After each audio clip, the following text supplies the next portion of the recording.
ರೈತ ತಾನು ಉತ್ಪಾದಿಸಿದ ಉತ್ಪನ್ನಗಳನ್ನು ಮಧ್ಯವರ್ತಿಗಳಿಗೆ ಮಾರಾಟ ಮಾಡುವುದು ಸರ್ವೇ ಸಾಮಾನ್ಯ.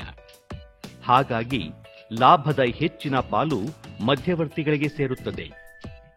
ಆದರೆ ಮೈಸೂರು ಜಿಲ್ಲೆ ದೇವಗಳ್ಳಿ ಗ್ರಾಮದ ರೈತ ಶಂಕರೇಗೌಡ ತಮ್ಮ 5 ಎಕರೆ ಪ್ರದೇಶದಲ್ಲಿ ಬೆಳೆದ ಸಾವಯವ ಉತ್ಪನ್ನಗಳನ್ನು ನೇರವಾಗಿ ಗ್ರಾಹಕರಿಗೆ ಮಾರಾಟ ಮಾಡುತ್ತಾ ಯಶಸ್ಸು ಪಡೆದಿದ್ದಾರೆ.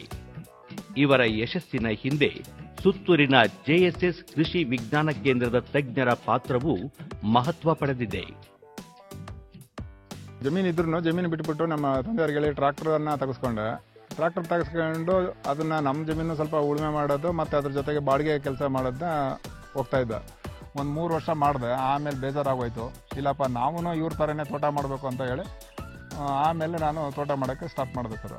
ಮತ್ತು ನಾನು ಟ್ರಾಕ್ಟರ್ ಕೆಲಸ ನಿಲ್ಲಿಸಿ ನಾನು ವ್ಯವಸಾಯ ಮಾಡೋಕ್ಕೆ ಬಂದಾಗ ನಮ್ಮ ಜಮೀನು ಫುಲ್ ಖಾಲಿ ಇತ್ತು, ಖಾಲಿ ಲ್ಯಾಂಡು, ಯಾವುದೇ ಒಂದು ಗಿಡ ಮರ ಇರಲಿಲ್ಲ. ಆವಾಗ ನಾನು ಮೊದಲು ಶುರು ಮಾಡೋದು 100 ತೆಂಗಿನ ಗಿಡ ನಾಟಿ ಮಾಡಿದೆ. ಮತ್ತು ಅದರಿಂದ ನನಗೂ ಏನಂತ ಹೆಚ್ಚು ಲಾಭ ಬರಲಿಲ್ಲ.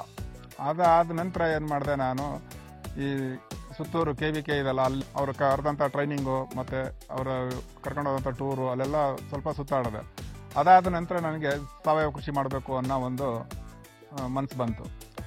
ಅಂದರೆ ಈಗ ನಮ್ಮಲ್ಲಿ 100 ಥರದ ಜಾತಿ ಗಿಡಗಳಿದೆ. ನಾವು ಬರೀ ತೆಂಗಿಂದ ಒಂದರಲ್ಲಿ ಆದಾಯ ಮಾಡೋಕ್ಕಾಗಲ್ಲ ಅಂದ್ಬಿಟ್ಟು ಅದರ ಬಾಳೆ ಎರಡನೇದಾಗಿ ಇಲ್ಲಿ ಒಂದು 6 ಜಾತಿ ಬಾಳೆ ಗಿಡ ಇದೆ. ನಮ್ಗೆ ನಿರಂತರವಾದ ಬೆಳೆ ಬರಬೇಕು. ಆ ಒಂದು ಕಾರಣಕ್ಕೆ ಈ ಬೆಳೆನ ಹಂತ ಹಂತವಾಗಿ ಇಟ್ಕೊಂಡಿದ್ದೀವಿ ಸರ್. ಮತ್ತು ಬಾಳೆ ಕೆಳಗಡೆ ಸೊಪ್ಪು ಅಂದರೆ ಒಂದು 4-5 ಜಾತಿ ಸೊಪ್ಪುಗಳಿದೆ. ಕಸ್ಟಮರ್ಗೆ ಯಾವ ರೀತಿ ಬೇಡಿಕೆ ಇರ್ತದೆ ಆ ಒಂದು ಲೆಕ್ಕಾಚಾರದ ಮೇಲೆ 1 ರಿಂದ 2 ಗುಂಟೆ ಮಾತ್ರ ಪ್ರತಿ ವಾರನೂ ಹೊಸದಾಗಿ ಸೊಪ್ಪಿನ ಬೀಜಗಳನ್ನ ಚೆಲ್ತಾ ಇರ್ತೀವಿ. ಈ ಸೊಪ್ಪಿನ ಬೆಳೆನಲ್ಲಿ ನಾವು ಪ್ರತಿ ವಾರ ಹಾಕೋದ್ರಿಂದ ಪ್ರತಿ ವಾರನೂ ನಮ್ಗೆ ದುಡ್ಡು ಬರ್ತಾ ಇರುತ್ತೆ. ಮತ್ತು ನಿರಂತರವಾದ ಒಂದು ಕೆಲಸನೂ ಸಿಗುತ್ತೆ, ನಮ್ಮ ಮಾರ್ಕೆಟ್ಗೂ ಅನುಕೂಲ ಆಗುತ್ತೆ. ಮತ್ತು ಈ ಒಂದು ಸಾವಯವ ಕೃಷಿಯಿಂದ ಬೆಳೆದಂಥ ಸೊಪ್ಪಿಗೆ ತುಂಬ ಬೇಡಿಕೆನೂ ಇದೆ ಸರ್. ಈಗ ನಾವು 1 ಎಕರೆನಲ್ಲಿ 3 ಟ್ರೆಂಚ್ ಮಾಡಿದ್ದೀವಿ. ಈ 3 ಟ್ರೆಂಚಲ್ಲಿ 100 ಬಾಳೆ ಗಿಡ ಇದೆ. 100 ಬಾಳೆ ಗಿಡದಿಂದ ನಮ್ಗೆ ನಿರಂತರವಾಗಿ ವರ್ಷಕ್ಕೆ 1 ಬುಡದಿಂದ 3 ರಿಂದ 4 ಕೊನೆ ಬರುತ್ತೆ. 2 ಲಕ್ಷ ರೂಪಾಯಿ ಆದಾಯ ಬರುತ್ತೆ. ಇದು ಇಲ್ಲಿ ಬಂದಂಥ ಒಂದು ತ್ಯಾಜ್ಯ ವಸ್ತು ಎಲ್ಲನೂ ಈ ಟ್ರಂಚಲ್ಲೇ ಹಾಕ್ತಾ ಇರ್ತೀವಿ. ಅದು ಇಲ್ಲೇ ಗೊಬ್ಬರ ಆಗುತ್ತೆ. ಮಳೆ ನೀರನ್ನ ಇಂಗಿಸ್ಬೋದು. ಜೊತೆಗೆ ಬಂಡ ಮೇಲೆ 100 ಗಿಡ ಪಪ್ಪಾಯನೂ ಹಾಕಿದ್ದೀವಿ. ಇದರಿಂದನೂ ಆದಾಯ ಬರುತ್ತೆ. ಪರಾಗಸ್ಪರ್ಶ ಮಾಡೋದಕ್ಕೋಸ್ಕರ ಜೇನು ಸಾಕಾಣಿಕೆಗೂ ಅದನ್ನು ತರಬೇತಿ ತಗೊಂಡು ಅದನ್ನು ಸಹ ಮಾಡಿದ್ದೀವಿ. ಸೊ ಈಗ ನಮ್ಮ ಜಮೀನಲ್ಲೇ ಸಿಗೋಂಥ ತ್ಯಾಜ್ಯ ವಸ್ತುಗಳನ್ನ ಬಳಸಿ ನಾವು ನಮ್ಮ ಈ ಒಂದು ಎರೆಗೊಬ್ಬರದಿಂದ 15 ಟನ್ ಗೊಬ್ಬರ ತಯಾರು ಮಾಡ್ತಾ ಇದ್ದೀವಿ ವರ್ಷದಲ್ಲಿ.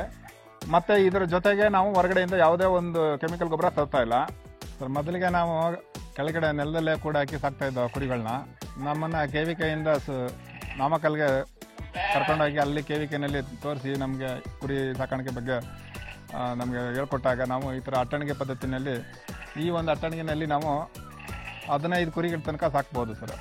ಮತ್ತು ಇದರಿಂದ ನಮಗೆ 3 ತಿಂಗಳಿಗೆ ಒಂದ್ಸಲ 1 ಟನ್ ಗೊಬ್ಬರ ಬರುತ್ತೆ. ಈ ಥರ ಸಾಕೋದ್ರಿಂದ ಗೊಬ್ಬರ ವೇಸ್ಟ್ ಆಗಲ್ಲ ಮತ್ತು ಸಾವಯವ ಕೃಷಿಗೆ ತುಂಬ ಅನುಕೂಲ ಆಗುತ್ತೆ. ನಾವು ಮೈಸೂರು ಹತ್ರ ವಿವೇಕಾನಂದ ಸರ್ಕಲ್ಲಿಂದ ಮುಂದೆ ಜ್ಯೋತಿ ಸ್ಕೂಲ್ ಅಂತ ಬರುತ್ತೆ. ಅಲ್ಲಿ ಪ್ರತಿ ಭಾನುವಾರ 6 ಗಂಟೆಯಿಂದ 7 ಗಂಟೆ ತನಕ ನಾವು ಬೆಳೆದಂಥ ಬೆಳೆಗಳು ಎಲ್ಲನೂ ನಮ್ಮದೇ ಆದ ಒಂದು ರೇಟಲ್ಲಿ ಸೇಲ್ ಆಗುತ್ತೆ.